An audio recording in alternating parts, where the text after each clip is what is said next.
I'm hoping everybody can hear me. My name is Nur, and welcome to my talk, Useful Tips on How to Become a Speaker, your international speaker. First, a little bit about me. I'm the Chief Awesomeness Officer at EventHandler, which is community-oriented tech events. I manage all sorts of front-end communities here in Israel. And like mentioned earlier, I run international conferences, mainly in Israel and New York City. A little bit about myself personally. I live with my husband Ronen Givatayim, who's a full stack developer with a very ungrateful cat. And in my spare time, I like to do some needlework and volunteer with wild animals. So these are all kinds of conferences that I run, and therefore I've met many speakers. I've seen a lot of talk proposals, and I've been doing those since 2016. So I can definitely share some of my knowledge to those of you who wish to speak at international conferences. So here's what we're going to talk about today. First of all, why should I become a speaker? I'm going to share some tips and tricks with you about giving a good tech talk, CFPs, how to find and do those, and we're going to talk a little bit about self-branding. First of all, why should I become a speaker? Well, first of all, you automatically get better at what you do. The more you deep dive into something, the better you understand it.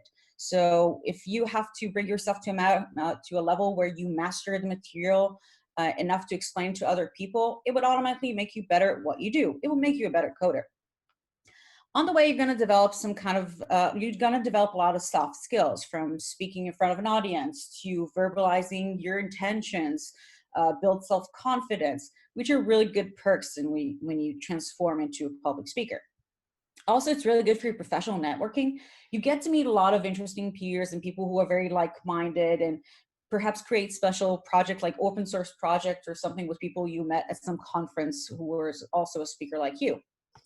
It's really good also for your professional promotion. You become very visible to headhunters. You become a more desired candidate once people see in your resume that you've also spoken as a professional in international conferences. So it's very beneficial. You also get to travel abroad and meet really awesome people. The speaker scene at the conferences I've been to, and obviously my conferences, because mine are awesome, are really, really, really cool people that are really fun to hang out with. And yeah, it's fun. It's really good time. There's this fun rush in giving a public talk. It's really fun. Okay, so let's talk about the talk itself, some tips and tricks. First, you gotta pick a subject that you really love. The more you love the topic, the more you're gonna enjoy researching it and deep diving into it. The more you're passionate about it, the more people can hear it in your voice, because you really love something. So you kind of like sell the technology, sell the idea, sell the concepts, and sell the solution just because you honestly love it. Write an interesting article or blog post about it. So the hardest jump is basically from becoming a coder to becoming a speaker is how you take the concept that you have in your mind and turn it into a talk. So if you write an article or a blog post about it, it also sort of forces you to create an opening, to have the content organized in a certain logical order, and then to summarize it, which is exactly the same format you would use when you give a talk. So if you create this article, it would really organize the thoughts in your mind on paper, and then it will be easier for you to say it in front of people. It would also help you verbalize your concept in your mind, because when you give a talk, you don't memorize a text for 30 minutes. You think about what you're going to say and how you want to say it. So if you practice on paper, it will be easy for you live to just say those ideas, say your thoughts, say what you have in mind. Find an audience. It could be your family over dinner, it could be your friends at work, it can be random people, and it could be meetups or other small conferences. Repeat the talk as many times as you can, just so you practice it, take away all kinds of conclusions for yourself, or obviously feedback from your audience, and just to make your talk better. Practice your timing. Events like this, like the one we're listening to right now, are give you a very specific time slot. You want to practice that time slot. Make sure you go through all the material before your time slot ends, because you really want to convey all the messages you want on time. So you got to practice that. It's not as easy as it sounds. And of course, request and implement every possible feedback you have. They're there to make you better. So do take that seriously. Of course, credits and copyrights. A lot of times we either use code snippets or graphs or any kind of chart in our tech talk. It's really important. If you didn't create that yourself, do give credit to the person, the blogger, the writer who did. It's very, very important. CFPs. So what others those? It could be an acronym for call for papers, call for presenters, call for proposals. When I text my hubby CFP, it usually means that I'm craving for pizza, but that's just me. So basically, CFP is tell us what do you want to talk about. It's where you propose your talk topic. So where do you find those? You have the conference's website. You can enter a search word, find all kinds of conferences around that topic. You have Facebook, you got LinkedIn groups and pages, you got Twitter, and of course the conference websites themselves, where if you like a certain conference, you want to speak at that conference, visit that website frequently and just look up when they open their next CFP for next year.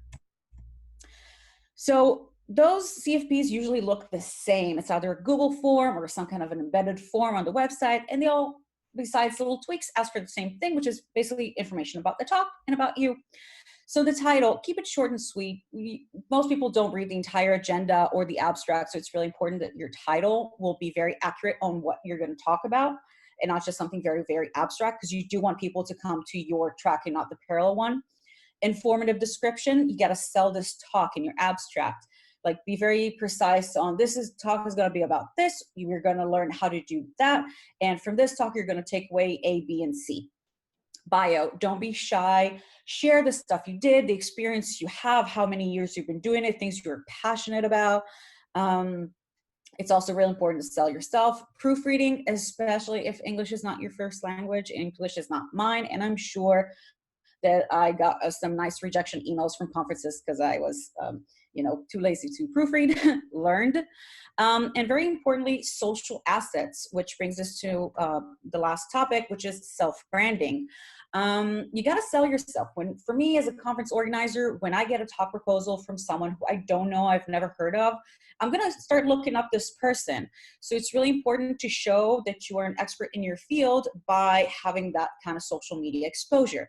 So set up a Twitter account and make sure you have many followers as you can. Engage with other big Twitterers to get more followers. GitHub, if it's relevant for you. Bombard it with all kinds of cool projects that you did. LinkedIn, make sure it has all your relevant professional experience to see that, oh yeah, this person, she or he had a lot of experience in this area.